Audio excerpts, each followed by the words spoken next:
and welcome to another exciting program on a Friday on Ubuntu channel, catching us live on YouTube, Facebook, and of course on Twitter. My name is Lawrence, and stay sitting in for my colleague Reuben, who is not with us today. But all the same, the sports show must go on. It's Ubuntu Sports on a Friday, and thank you so much for tuning in and joining us. And this evening is not different from the other Fridays we've had. And of course, I have my colleague Lameck right on the program to give us some analysis of the happenings in the football world, especially locally. Lameck, good evening and welcome to Ubuntu Sports. Yes, good evening, Lawrence, and good evening to the viewers. It's a lovely Friday indeed. I've been looking forward to having this Friday. We have a lot to talk about, and Friday it is.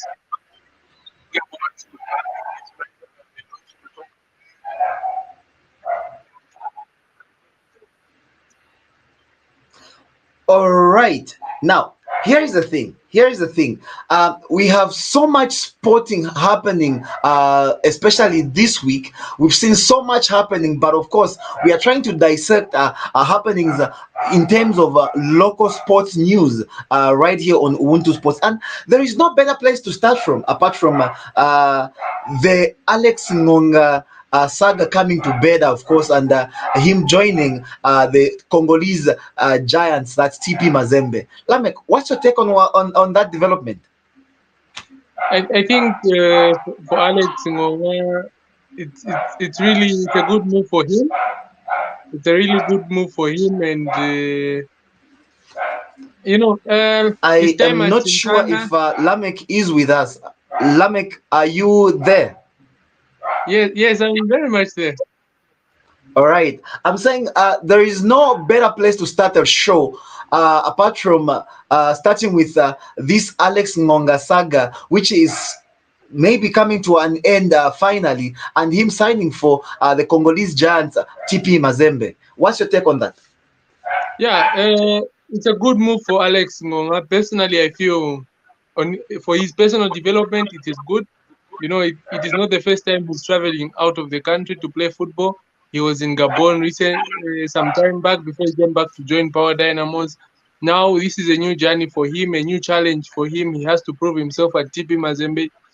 A lot is required of him at TP Mazembe because they'll be playing continental football and they'll be pushing for honors. As we all know, TP Mazembe is a big club continentally. In Africa, it is a big club, and they're always pushing for honors. And the task ahead of him is quite huge. And I feel, with the right support, he can step up.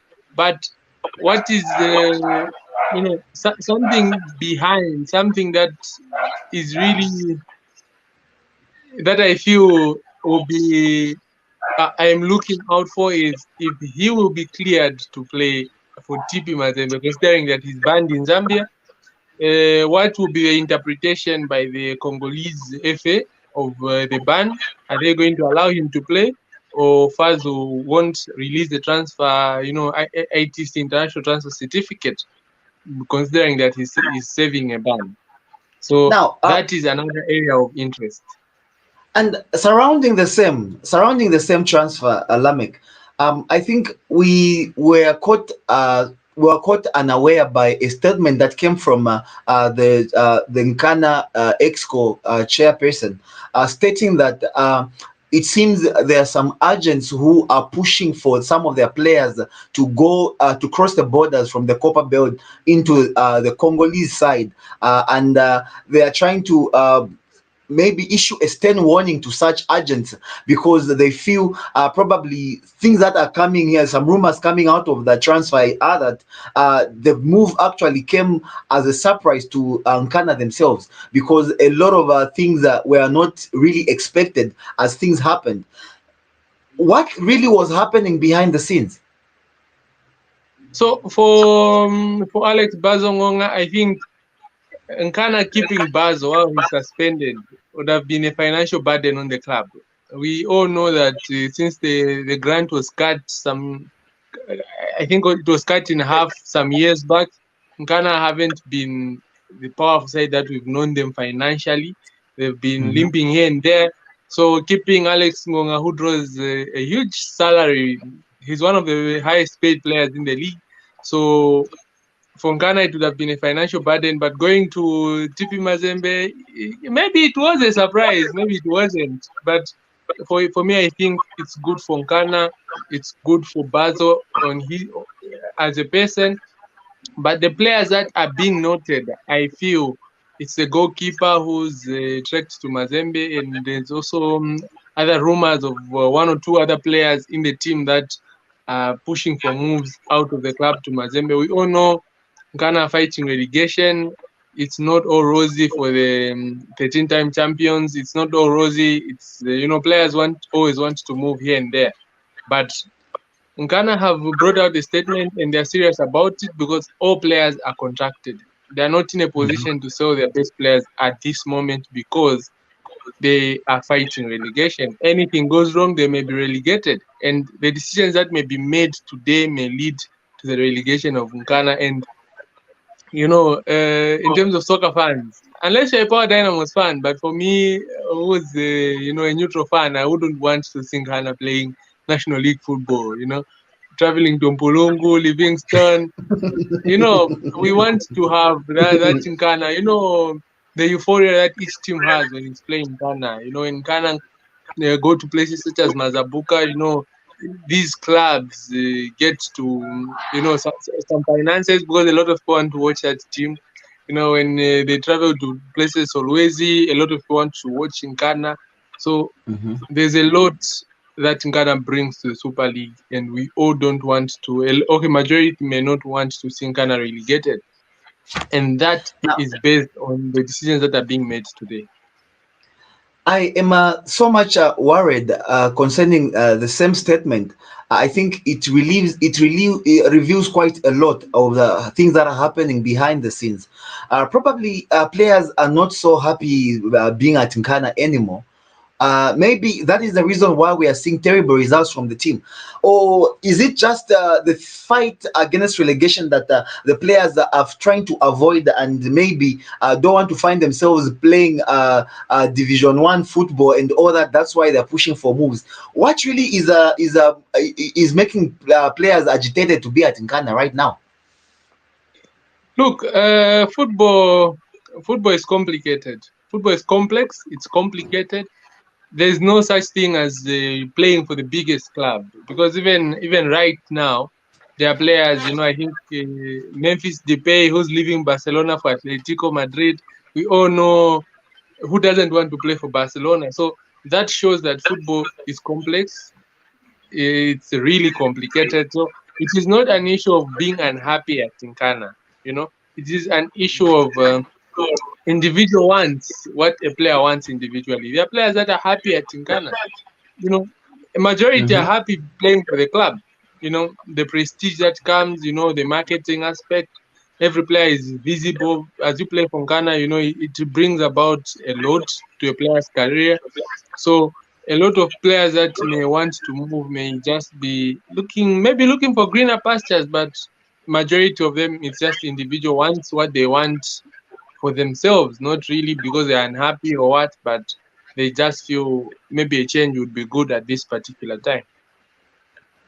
Now, let me marry this question together with the current situation or saga concerning our Shipolopolo player, that's Evarine, who obviously we know is has not been playing football because stories coming out suggest that she's been unhappy being at ZSID for some time now, and a move seemingly has been granted for her, but ZSID seems to prefer her going to Sundowns in South Africa, unlike her joining Green Buffaloes, which herself prefers. Now, it's an issue of trying to keep players where they do not want to be. How does it really work out for clubs when you try to lock players up when they want to move? Because this is exactly what Nkana is fighting right now, trying to keep players who maybe feel they want to go out of the country or maybe feel they want to go to Congo or elsewhere, and we are trying to lock them up and from try to prevent them from doing so. How does this work out for the clubs? So when we talk about transfers, what is important is understanding there are two aspects. There's the club side, and then there's also the player side. And then in between these two sides, there's what is called a contract. You understand? A contract is something that binds both player and club. That gives them an obligation that they need to fulfill. You understand that? So now, the club having a contract with the player means that they have the power to decide, not really like full power, but to some extent, they have the power to like decline offers that may come from other clubs. A club cannot decide where a player goes. So a club cannot come and decide, so, okay, since you are Lawrence, so no, we won't sell you to club A, we'll sell you to club B. You understand? So now what is there is that if a player wants to move, there's basically nothing that can be done by the club to withhold a player. There's basically almost nothing. If all procedure is followed, But Ghana really is warning any agent pushing for moves for their players away from the club. Agents are not acting on their own accord. They are acting. They are. So now there's what is called. So there's an aspect of influence. You understand? So you or me as Lameck, I want to go and influence Susan Katongo to say, okay, stop playing for this club because I have this club for you. You understand? So that you become a contract rebel because I have a club, or another club pays me to go and influence a player to say, okay, tell that player to stop, terminate the contract, and then let him come and join us for free because they may not want to pay, the transfer fees and what not. So there's that aspect. So that aspect is what Ghana is talking about, where, okay, agents are coming in and then they're trying to find their way to players and these players not to do the right thing. When you follow procedure, there's a laid down procedure that you need to follow to get anything done. In football, there's a procedure that has been set. So when teams are interested in Ghana players, they have to approach in Ghana. Before you talk to the player, you approach the club first. So the club will give a go ahead and say, okay, we've seen your expression of interest. You can do what? You can go ahead and talk to the player.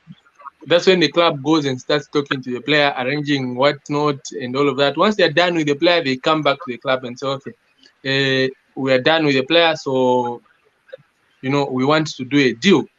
That's when you sit down club to club, you agree a deal. If a deal is not done in as much as you agreed with the player, the deal will be cancelled because you haven't agreed with the parent club.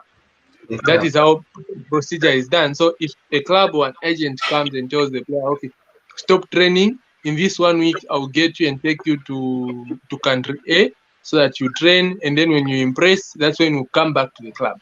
So that is using shortcuts. That is what Ghana is trying to warn agents to say, okay, if you want to do the right thing, that statement where I said no player is for sale, the club may not want to sell, but that doesn't mean that they won't sell.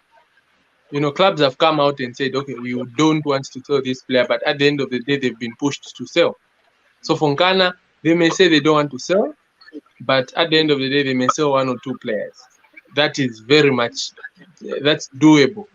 And then another aspect is for Susan, the Susan issue is quite complicated. There's a lot of issues that are not being said. There's a lot of responsibility that people are not taking not being responsible. You understand? Because if the club, I feel the club hasn't been really honest with us as people who follow Zambian football. Stakeholders also, I think the club hasn't really been honest. Susan has basically not said anything. She's been labeled as a contract rebel. She's refuted playing for the club, but has anyone, even the people that write about Susan, have they ever taken time to go and sit down with Susan or her handlers or her parents or anyone to say, okay, give us your side of the story? What is really going on? Because you Reuben won't wake up today and say, no, I've stopped coming for training. It doesn't work like that. In as much as there was a club, Green Buffaloes, that And Green Buffaloes said Lameck, they Lameck, Mhm, Lameck. mhm. Some stories coming out are actually suggesting that she has actually refused. She has refused ever signing the current contract with ZSID, and is if reports are right, she is quoted as saying those who signed that contract must go and play. Look, okay, okay. I don't know. I need to break this down for you. So there are players who are. So there's aspect number one, Luyando Foundation, ZISD. That's aspect number one that you need to consider as we talk about Susan.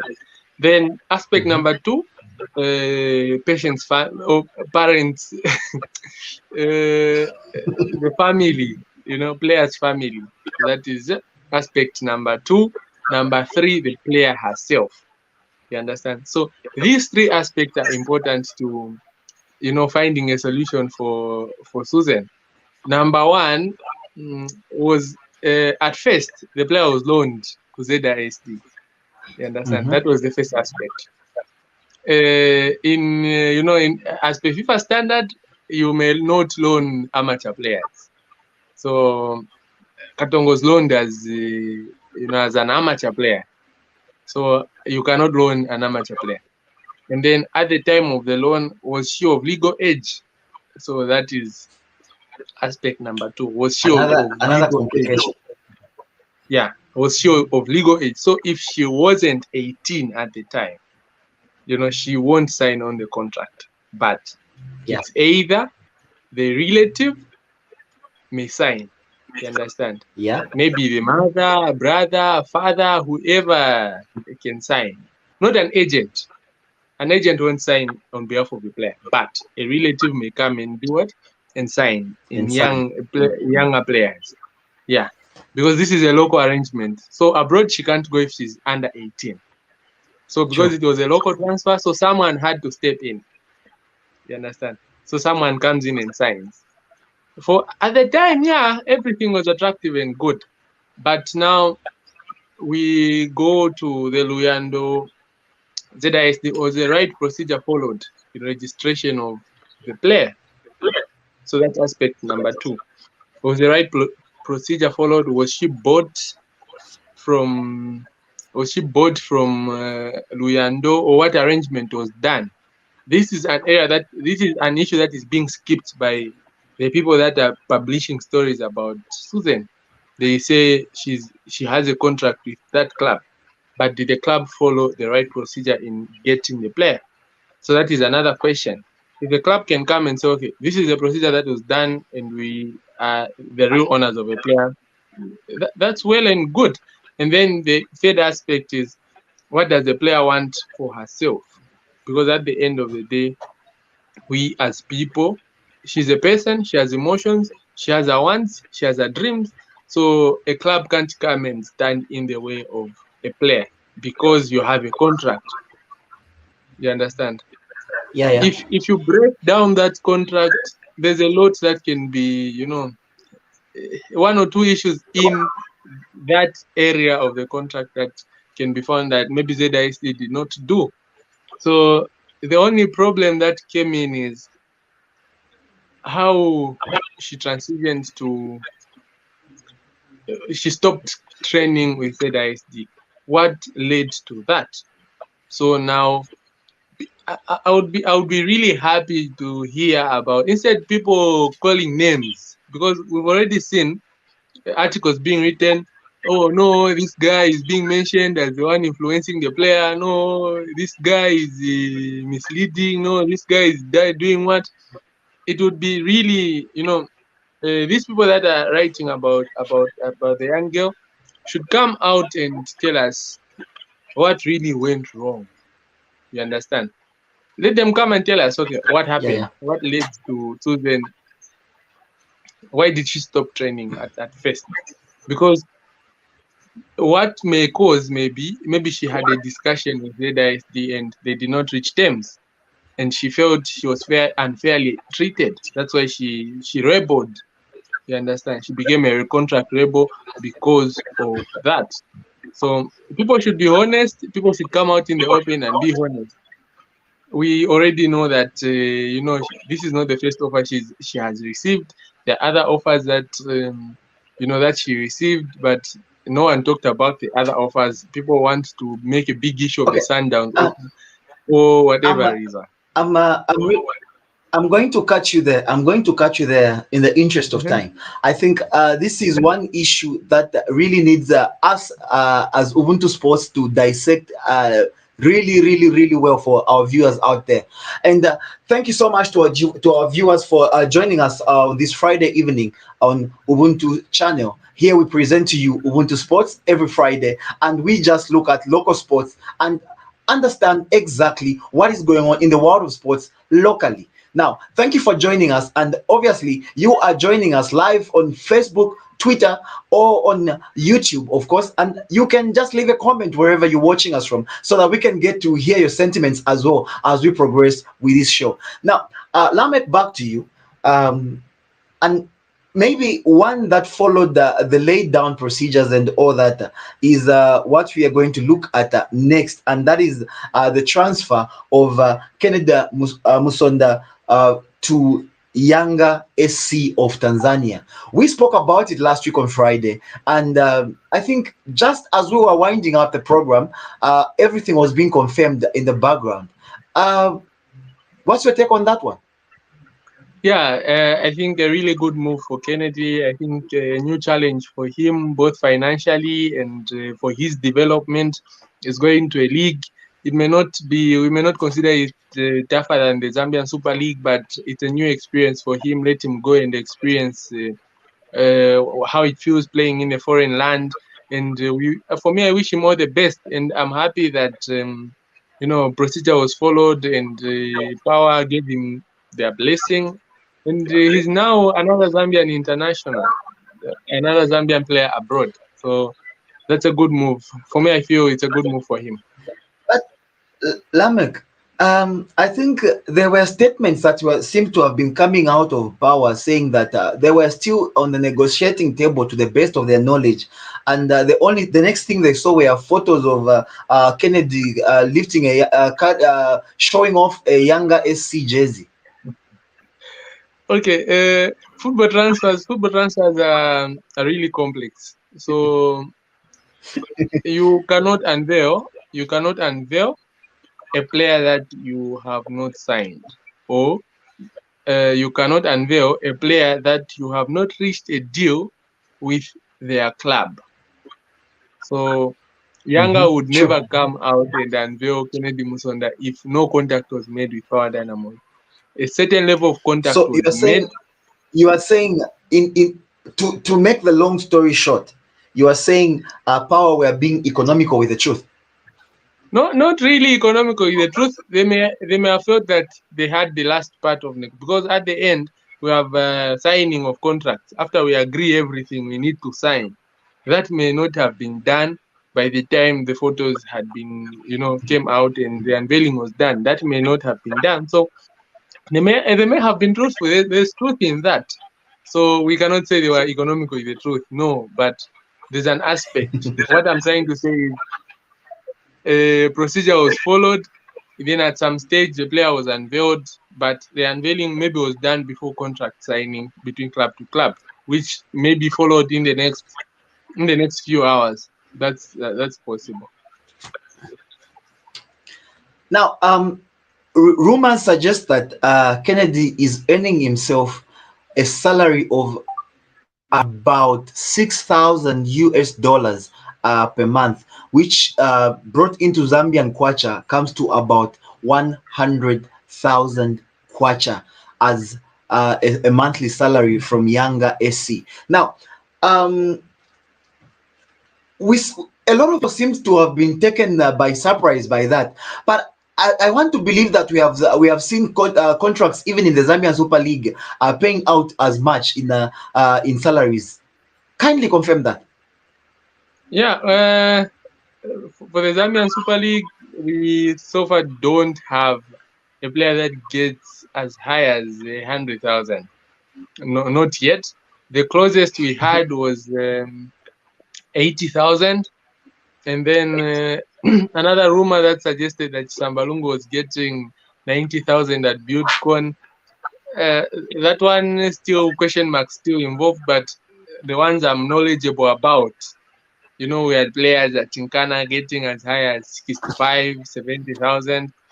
Other players in the Super League are getting as high as 80, 85, 88,000. If you add bonuses, it would even reach close to 100, not a fixed 100,000 net pay. For that one, I've not seen a contract with that amount in the ZSL. Not yet. So in short, Kennedy has hit the jackpot.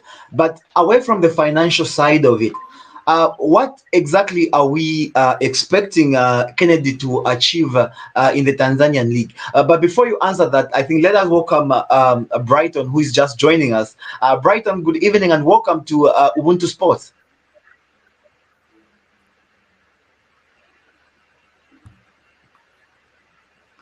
Brighton, can you hear us? Evening, Lawrence. Good evening, Lameck. Yes, I can hear you, but my transmission seems to be breaking right now. I'm just trying to fix my internet. All right.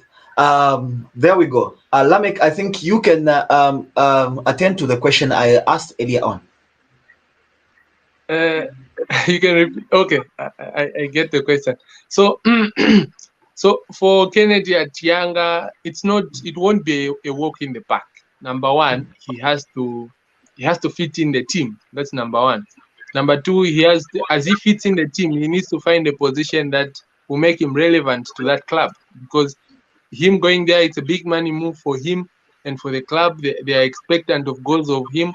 But one thing is that the number 9 position that he played at Power Dynamos is being played by the current top scorer, Fiston Mayele, who scored just on Monday. He scored to add to his goal tally. He's rightly on fire. So Kennedy has to find if he's going to play together with Fiston, or he may fight hard to replace Fiston in that number 9 role, and Fiston may be played on the wings or something like that. That is another aspect of him playing at Yanga. It won't be a walk in the park. We may first see him, coming off the bench for some matches, and also maybe later in the season he may start, getting those, he may start making it to the starting lineup. But for now, I think he needs to convince the coach that, I can start, I can provide goals for the team, and I can contribute positively to the team. Brighton, are you with us?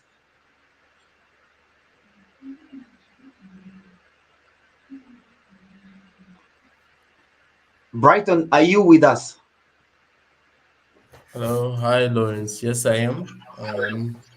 Bro, All right. My network is pretty bad. But I'm here. Okay, I wanted to I wanted to engage you concerning the same the transfer for Kennedy Musonda to Yanga SC. Now, where does it leave Power Dynamos? Of course, we saw the first game played without him in the team was a draw, was a stalemate played over the last weekend.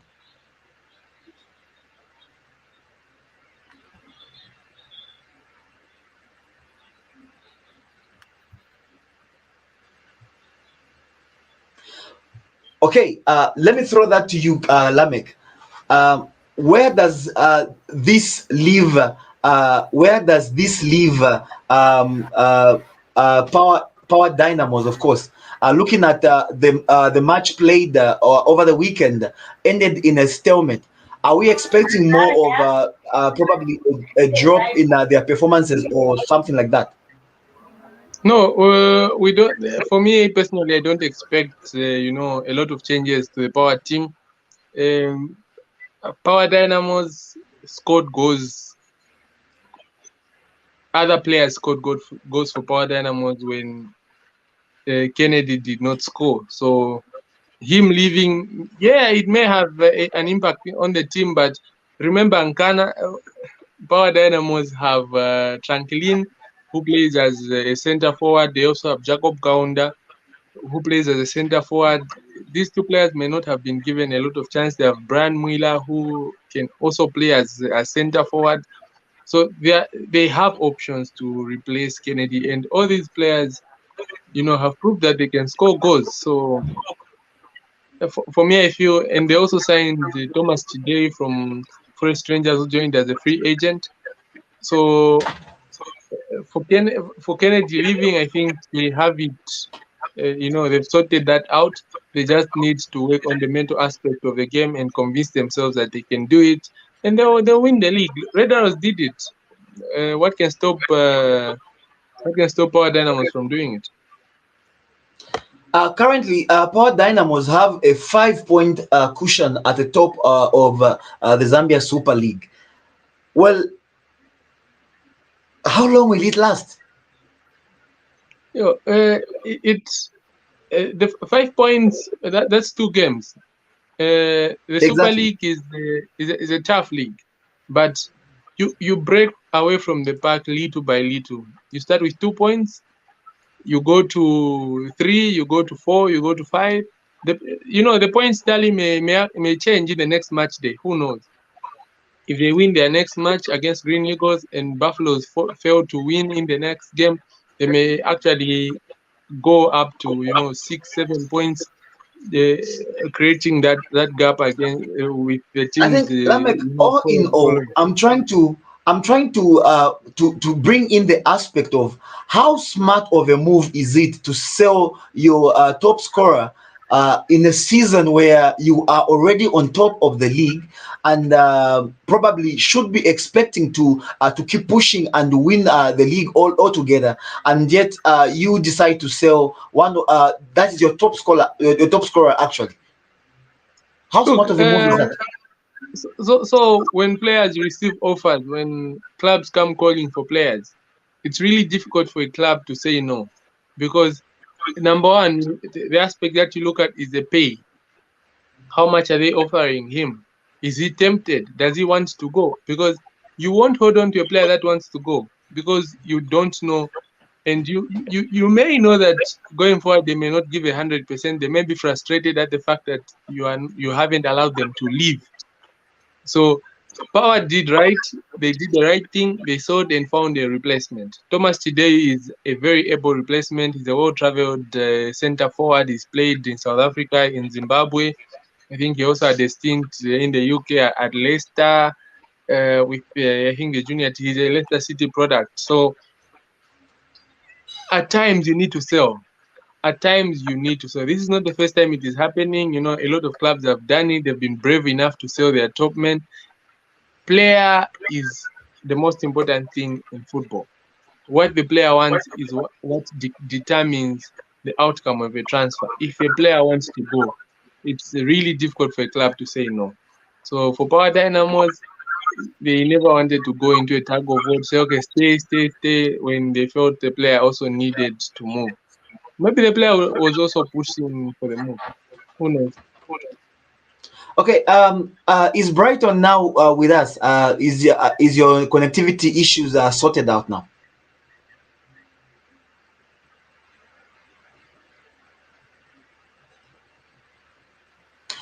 Seemingly, So we. I'm, I'm just temporarily standing on top of a hill just to try and Awesome. sentiments. Yeah. Right. And all that for the sake of the Ubuntu Sports Show on a Friday. And all the same, Brighton, I want to take your view on Power Dynamos selling their top scorer in a season where they look like they can go all the way. Was it really smart? Well, I think from my point of view, I would say not it doesn't seem like a very smart move, especially given that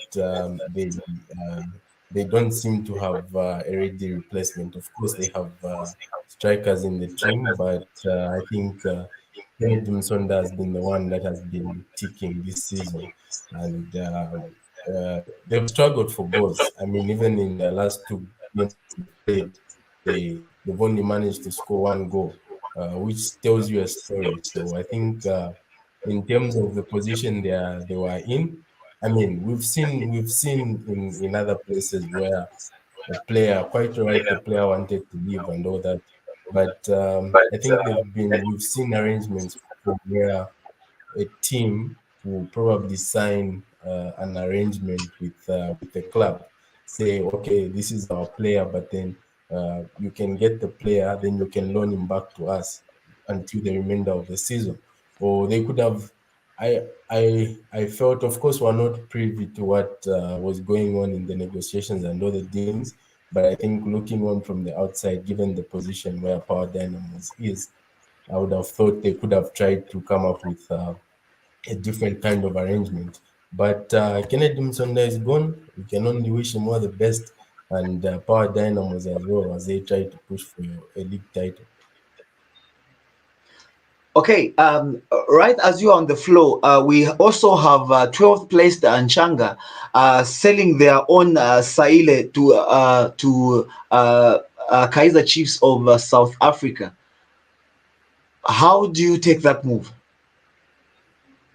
Well, I think it's a similar situation to Power Dynamos, but I think for Nchanga Rangers, it's um, it's not. I would say it's a big loss, but I would say it's not as detrimental as the Power Dynamos loss, because I have a feeling that Nchanga Rangers somehow they'll find a way of surviving relegation this season, and I think that's their number one aim, to stay in the Super League next season.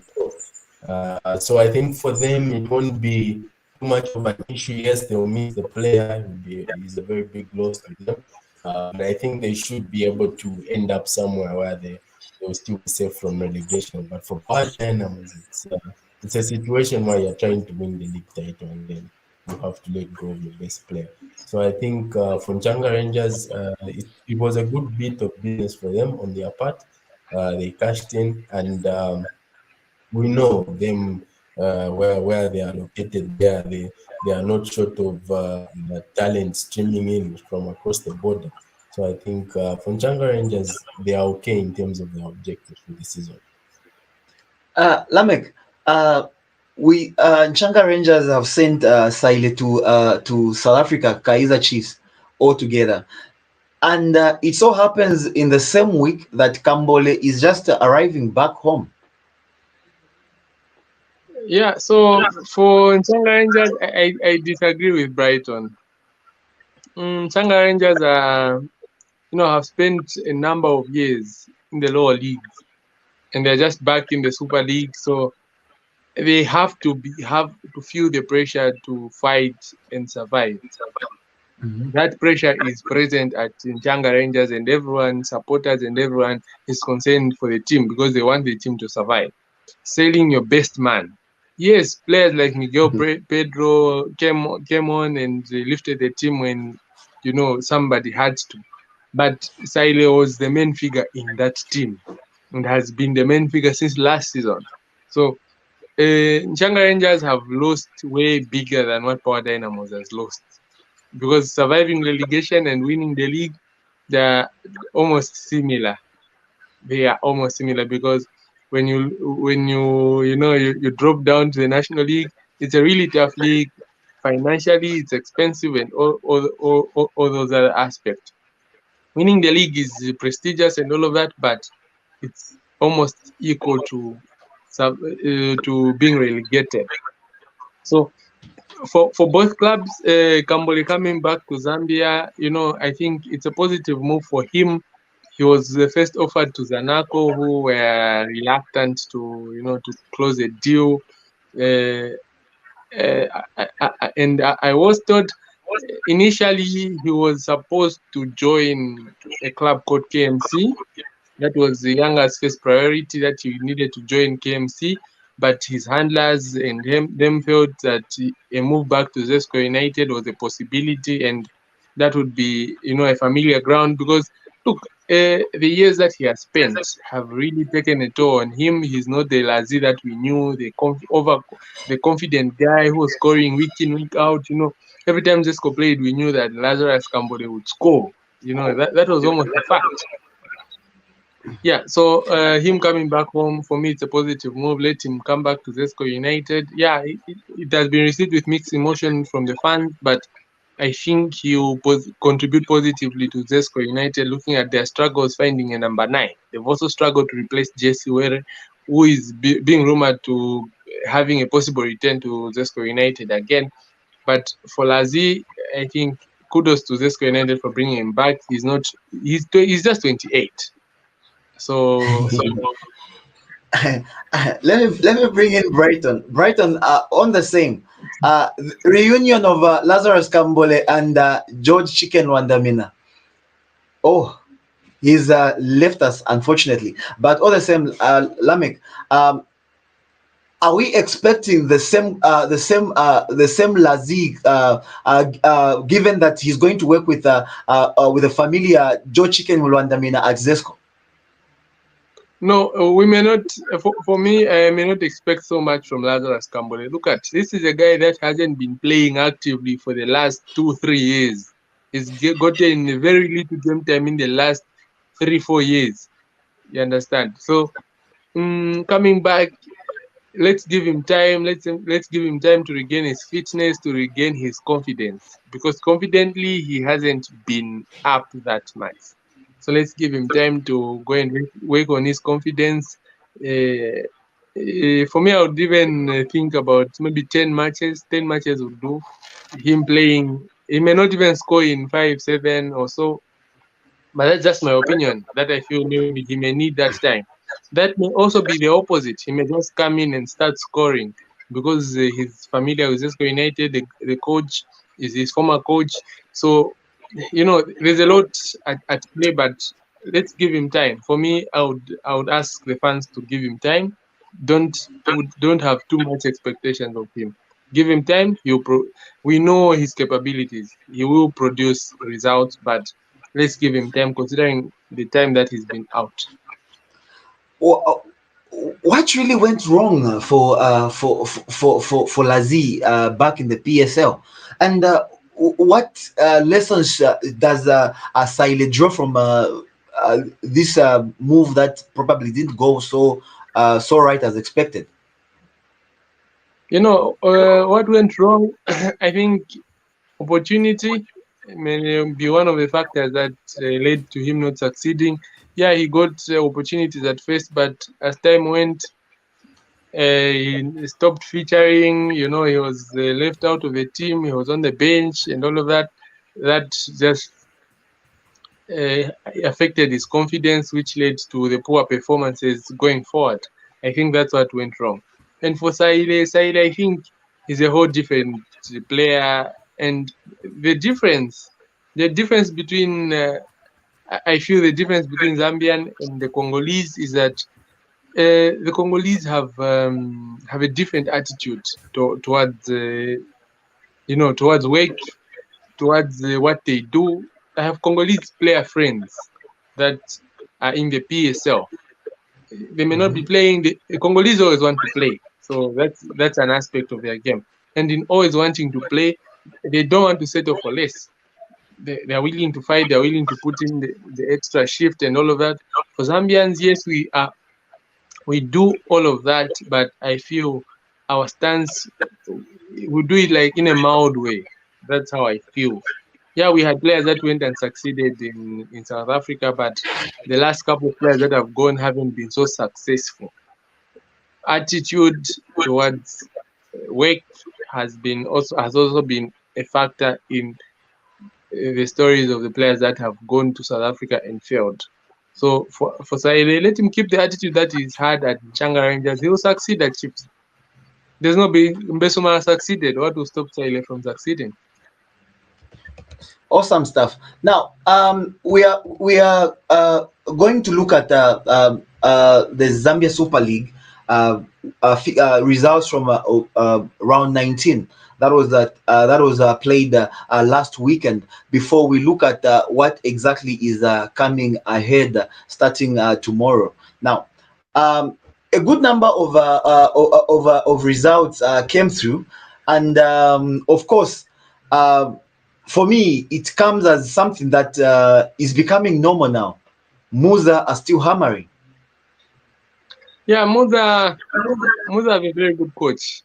That's one thing I can say. Musa have a very good coach, a very tactical mind, a young coach who is a very good game reader.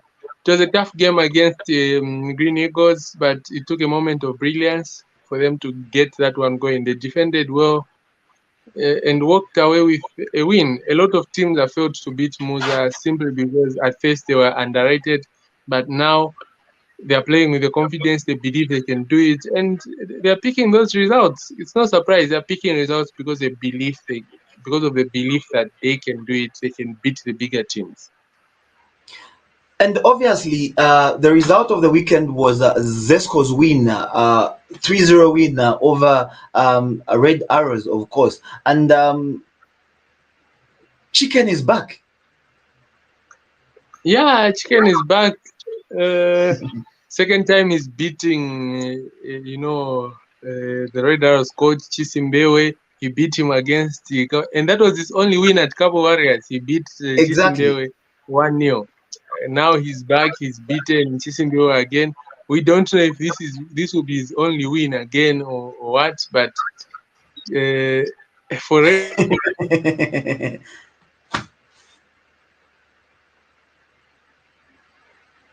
Arrows, I think it's about.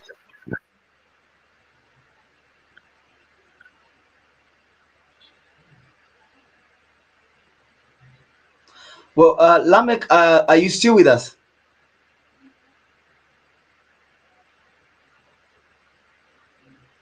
Obviously, Lameck is having some connectivity issues, but all the same, going through the results that we saw last weekend, we saw Prison Leopards and Kansashi Dynamos drawing 1 apiece, and Musa, of course, just as we spoke earlier on, beating Green Eagles by a lone goal to nothing. Chambeshi lost to Green Buffaloes by 3-0, and that was one of the results that I wanted to bring Lameck in, and now that is back. Lameck, Chambeshi losing by 3-0 against Green Buffaloes.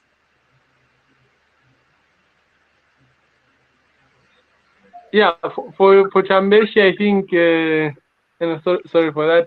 For Chambeshi, I think it was, they haven't won in the second round. They lost against NAPSA, against Zanaco, and then they lost against Buffaloes. The coach talked about the... Can you hear me? Yes, loud and clear. Okay. So for the Chambeshi coach, he talked about the availability of 5 to 6 key players, including Andy Boeli, who had gone a war, because of reported transfer interest from other clubs, the bigger clubs of the ZSL. So he disappeared. He was nowhere to be seen. So that was another aspect of their loss to Green Buffaloes. But kudos to Buffaloes, they are putting up a fight against Power Dynamos. Power Dynamos know that there's a team that is really determined, that is coming and chasing us. And it's a surprise for Buffaloes that they're in second position, considering that they have a new coach in Masauso. Somebody that really failed at Power Dynamos. He went to Power, was given the head coach role temporarily, but failed to pick up a win and was later let go. It's positive for Buffaloes. They're playing Changa tomorrow. Another result expected. It's a difficult match, but we'll see what comes up. And then Nkana beating Bitcoin by 2-1. Yeah, Nkana really needed that win. They really needed that win. Yeah, we just hope that they go to Zanaco and pick another 3 points. But they don't have a striker. They need to go and buy a striker who replaces Alex Ngonga and see if they can survive relegation. The last story of relegation, we know Ngonga came and Ngonga and Chambeshi came and helped the team survive. But this time, that may not be the case. They will need to show more character to survive relegation and finish in a respectable position.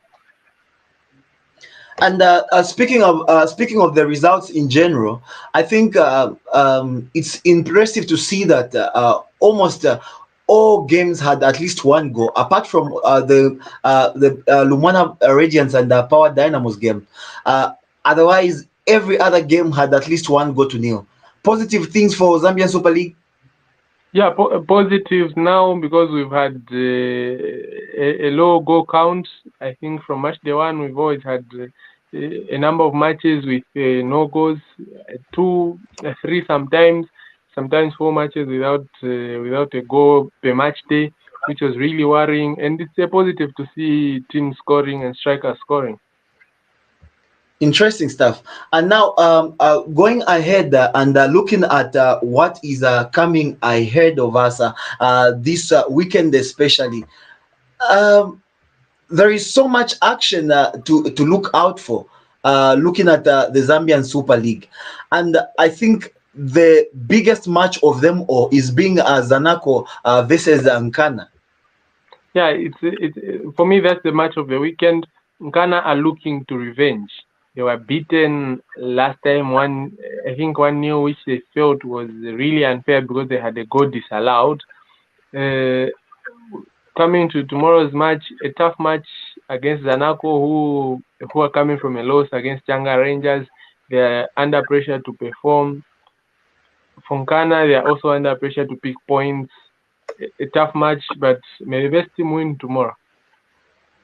I can also look at Power Dynamos trying to move forward from the sale of Kennedy Musonda, facing Green Eagles. Are we seeing Dynamos winning this one this time around, or getting some goals? Yeah, a win is a possibility for Power Dynamos, but you can't rule Green Eagles out. They can win. Yes, they've had a difficult 3 weeks, but they can win. It's possible. Green Eagles went last season and beat Power Dynamos. They can also do it this season. It's a tough match. They beat Power Dynamos in the first round. Another one, it's possible, but a draw is also a possibility for that match. Musa traveling to Chambeshi, and remember, I always say this on this program that Musa started this season as one of the least looked at teams, and this time around, making so much headlines and one of the strongest sides we have in the league. Yeah, for Musa's trip to Chambeshi is always a difficult place to visit, especially for a team like Nkana who lost twice last season. But for Musa, they need to go and show a lot of character if they are to pick anything at Chambeshi. For Chambeshi, they are really under pressure to pick points. They haven't won their last 2 matches. They are under a lot of pressure to pick points. Hope Andy Boeli may show up. Last time out, they did not have a number of key players. Hope they have the key players and pick a positive result. It's a difficult. It's a difficult run for Chambeshi, but for Musa, they beat Chambeshi in the first round. Chambeshi are also looking for revenge. A tough period for both teams, but I think Chambeshi may actually pick some points on that match.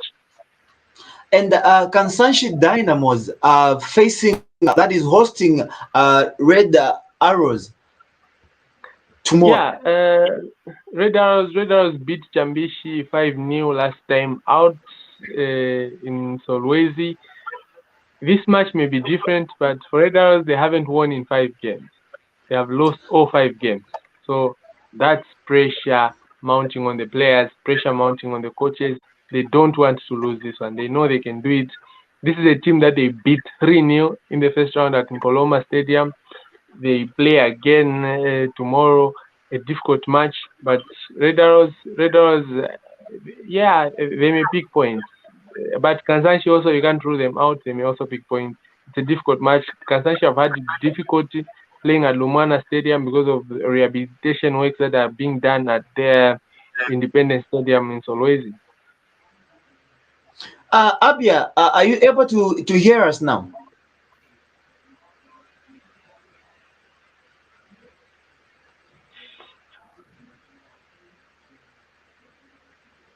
Okay, seemingly Abia is still having connectivity issues, but Lameck, Yes. obviously tomorrow again we have Napsa Stars against Lumwana Radiants. Yeah, another tough match. Perimeter will be looking to make it 4 wins on the bounce. For Bilton Musonda and these Lumwana Radiants boys, they went to Green Eagles, beat Green Eagles. They drew against Power Dynamos. They are looking to go back to winning ways. It's a tough match, but another tactical game that is expected between both teams. All right, and obviously Kabwe Warriors are taking on Prison Leopards. That is on Sunday.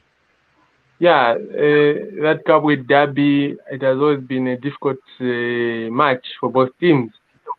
But Prison Leopards have always found it difficult playing at Leroy Stadium. I hope this time they may pick positives. Kabwe Warriors under Numba Mamba, they look more rejuvenated. They are playing more with purpose. A tough match expected, considering it being a local derby as well. And looking at the log, Lameck, obviously we can see that Power Dynamos are still on top of it, ahead of the second place Green Buffaloes by 5 points. Do we see that gap reducing this weekend, or we should expect it to be maintained like that? There's a possibility of a gap reducing if Green Buffaloes beats Nchanga Rangers and Green Eagles manage to hold Power Dynamos. We may see the gap being reduced to about 4 points, about 3 points. I mean, that's a possibility, but Power know what they need to do in order to pick a positive result. Green Eagles have had it difficult in Kitwe, same with Nchanga Rangers. They had a difficult match against Buffaloes in the first round. This time around, Buffaloes look really good, but it's about the belief from Nchanga Rangers. Musa came and did it. Can Nchanga also do it? So that's another aspect of this. But the gap, I think we may have maybe a 4 point gap as we go into the gap may be reduced as we end match day 20. And also, second place Green Buffaloes, if they do not pick up full points, should be wary of Forest Rangers in third and Musa in fourth, who are just 1 point behind them. Are we expecting any changes there? Yeah, changes are expected. So we may see Forest Rangers going into second place if they win. For Musa, their position will be mainly dependent on results picked by Zanaco. So Zanaco may win. Musa have to win in Chambeshi in order to maintain their top 4 status. And if they need to go into top 3, they know what they need to do. They need to beat Chambeshi in Chambeshi. For Zanaco, they need to beat Tinkana to stand a chance of entering into the top 4. And things are very heated up at the top, because even fifth place Zanaco can find themselves up to third if results go their way. Yeah, that's a possibility. That's how unpredictable the Zambian Super League is. You know, it's a really competitive league and really unpredictable. Obviously, joining us this time around is Reuben. Reuben, good evening, and thank you so much for finding time to join us on Ubuntu Sports. Thanks, Lawrence. Good evening, Lameck. Yes, evening. we are looking at the Zambian Super League and looking at the top 10 teams, and obviously at the bottom of it all is Zesco United, who are sitting on 10th, currently having 25 points only. But also, if results go their way, can jump all the way up to 6th. Yes, and I hope they'll pick up the maximum points tomorrow when they meet Nkwazi. I know Zesco is the first round. They didn't perform according to our expectations. We know Zesco in the last 10 years has been one of the big teams in the Super League. We've seen the coming back of Chicken Luandamina, who is also under pressure. He has to make sure that he performs. We've seen Zesco actually today. They were launching a new kit for this year. We hope they will pick up the maximum point tomorrow when they meet Nkwazi. Obviously, and hoping for the best weekend all the same. But all the same, like we mentioned earlier on, that the game between Nkana actually and Zanaco stands out as the fixture of the weekend in the Zambian Super League. I think I will start with Lameck. Give us a scoreline you expect. It's a really tough match. So for that one, tough to predict, but I think Zanaco may just. But okay, I think it may end as a draw. 1-1. For me, I go with 1-1. And Reuben, give us your own predictions. 1-1 it is from Lameck, obviously. Two teams that are meeting, Lawrence, which are not consistent. Both teams are struggling at the moment. We hope Zanaco will stabilize. At least them they pick up maximum points. They lost last week to Janga Rangers with Saile saying goodbye to the Zambian Super League with a brace. We hope they'll bounce back this weekend. And in Canada, they're coming from a win. They beat Butcon last weekend, 2-1 at Ghana Stadium. We hope they will continue the spirit, but I also see a draw in this game. It's not going to be an easy game. It's going to be a tough game, but I also see a draw. I agree with Lameck on that one. Okay, and finally, I'm going to shed some light on Red Arrows, who are currently sitting in 9th, but their results have not been going their way, and currently on a losing streak of 5 games, straight games losers. And this weekend, obviously, we mentioned this, they are facing Kabwe Warriors. Are we expecting a change in their fortunes?